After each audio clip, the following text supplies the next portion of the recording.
Right now, the Iowa State Fairgrounds in Des Moines are empty. They have been since, well, basically 2019. Now, while there have been other programs and shows that have gone on here since the last time we held a fair, it's been awfully quiet here. 2020 saw the Iowa State Fair shut down because of the COVID-19 pandemic.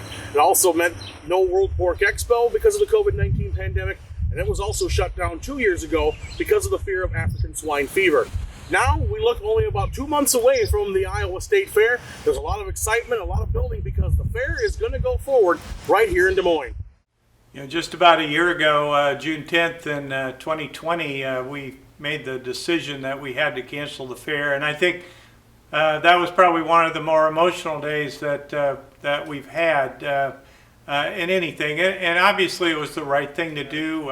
You know, most events were canceled, and we needed to get on top of that. But you know, the right things happened in the right ways with the vaccination and with the virus numbers going down and the vaccinations going up.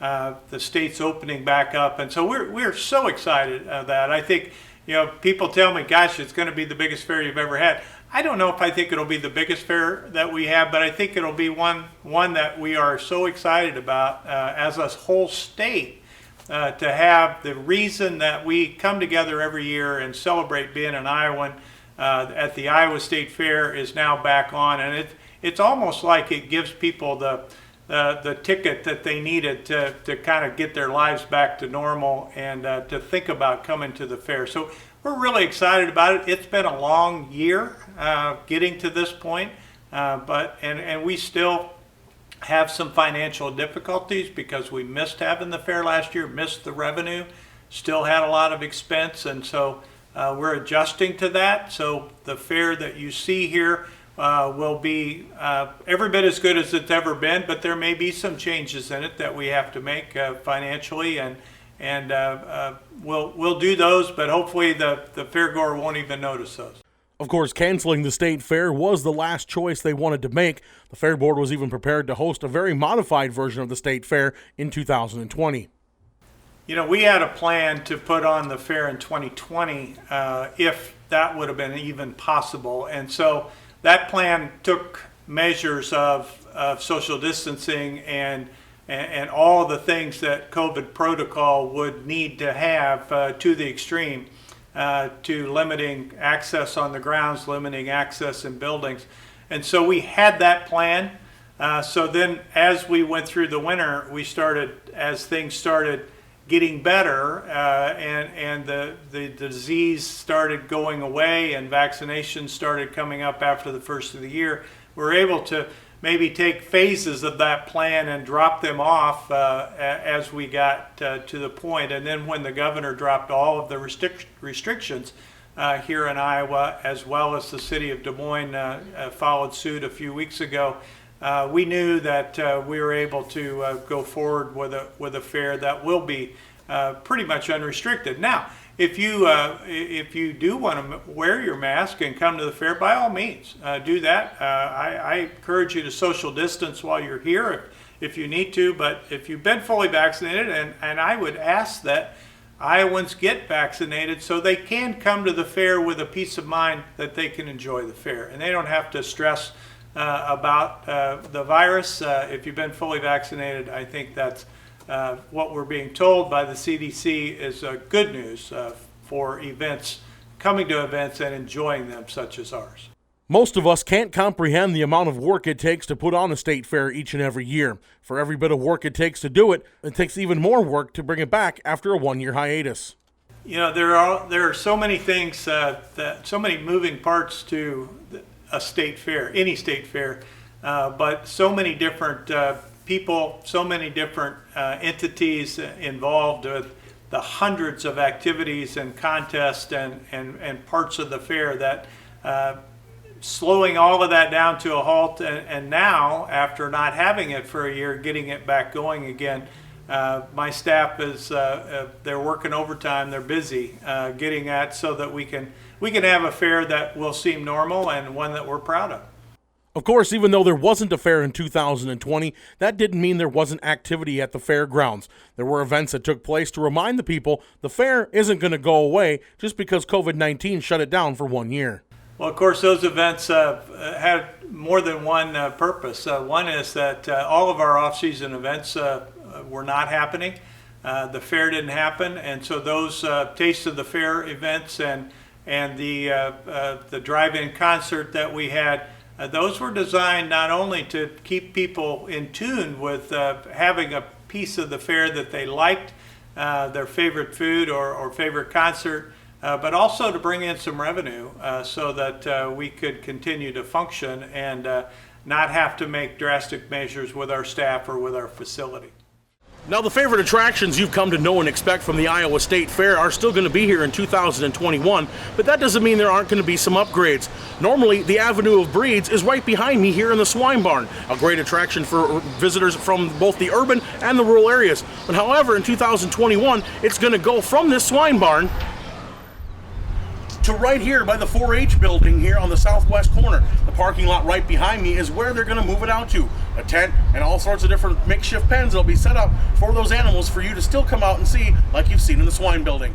You know, one of the things that we've noticed in the last 5 years is that the swine industry, our junior swine and our open swine have increased by 20%. Meat goats, which are housed in the swine barn, have also increased by 20%. And so the pressure on pens in the swine barn has been getting more and more each year. And so once we started looking around for things to relieve that, of course there are cattle pens in the swine barn as well. Probably the swine people don't like that so much, but moving the Avenue of Breeds to a new and independent location from the swine barn was a priority. So we were able to find that, and in order to do that, we needed to secure a sponsor, because this is a year where we didn't have the funds to go outside of the existing swine barn building to an outdoor location and put up a tent and have more pens and different things that needed to be funded in order to have it again, and up stepped the Iowa Bankers Association to help us with that. And so we're just so excited that we can continue the Avenue of Breeds this year with that, and we think it'll be bigger and better than ever. And as you stated earlier, the number one thing about the Iowa State Fair is agriculture, ag education. Not only is it a place to come and compete, a place to come and showcase, it's a place to tell our urban cousins, that some of them right here in Des Moines know where your food and fiber comes from. All this is important, as agriculture is the number one thing that separates a state fair from Adventureland Park. And so we're excited to do this and to work with the North Polk FFA chapter, as we've done for many years, in having that one piece of ag education that so many people make it that's the first place they go when they come to the grounds, and they enjoy doing it and showing it off to their kids and grandkids every year. The Avenue of Breeds will have a new location coming up at this year's Iowa State Fair. Yeah, this year's location for the Avenue of Breeds will be, we renovated the 4-H building, a $14 million renovation that's new this year. And so having the Avenue of Breeds right there in the parking lot right in front of that building, I think gives you two reasons to venture down to the southwest part of the fairgrounds and look at the 4-H exhibits that are in the 4-H building, the renovation of that building, and then of course the Avenue of Breeds as well. Beyond the Iowa State Fair, the grounds hosts many activities throughout the year. Besides the fair, the World Pork Expo is another one of those large events that brings a lot of people to Des Moines. And after a 2-year hiatus, it was very important to bring that event back. Our off-season event business, we have probably over 230, 240 separate events in a year's time, aside from the fair. Over 600 days of events, now 2 or 3 on each day, on a weekend usually. And World Pork Expo is probably the second or third largest and event that we do. And so that's a huge piece of business for us. Of course, the National Pork Producers and the National Pork Board are housed here in Des Moines. And so We would hate to lose this event to another state. Pride from ownership, I guess, here at the Iowa State Fair that we have those events. And it has been a struggle with African swine fever 3 years ago, and then COVID the last year in terms of not having the show. We're excited about that. Of course, the hog show that was, or the swine show that went along with it for so many years is moved and not at the same time as World Pork Expo. But I think that'll be a good thing for the show. It'll focus on those exhibits and a lot of the meetings that the producers have in terms of education and marketing, and it's a new product showcase. Everybody has a new way of or a new product or gadget or something that all the farmers, swine producers and companies that raise pigs need to look at. And this is one place to see it in a one-stop shopping atmosphere. And just like everybody who goes to the Iowa State Fair, members of the Fair Board have their favorite food that they have to get to every year at the top of their list. And of course, Gary is no exception. Well, you and I discussed my past, and of course, being in the general manager of World Pork Expo back in the early 90s, pork chop on a stick is probably my go-to and the number one thing that I go to first. But there are so many wonderful things. Iowa State Fair is known for its corn dogs, no doubt about that. Corn dog is king here on the grounds. But we have a lot of new and interesting foods that have come about because of our new foods contest. And so I would tell your listeners and your viewers to keep their ears tuned in to see who wins the new foods contest this year and come out and take advantage of that. See if you like it.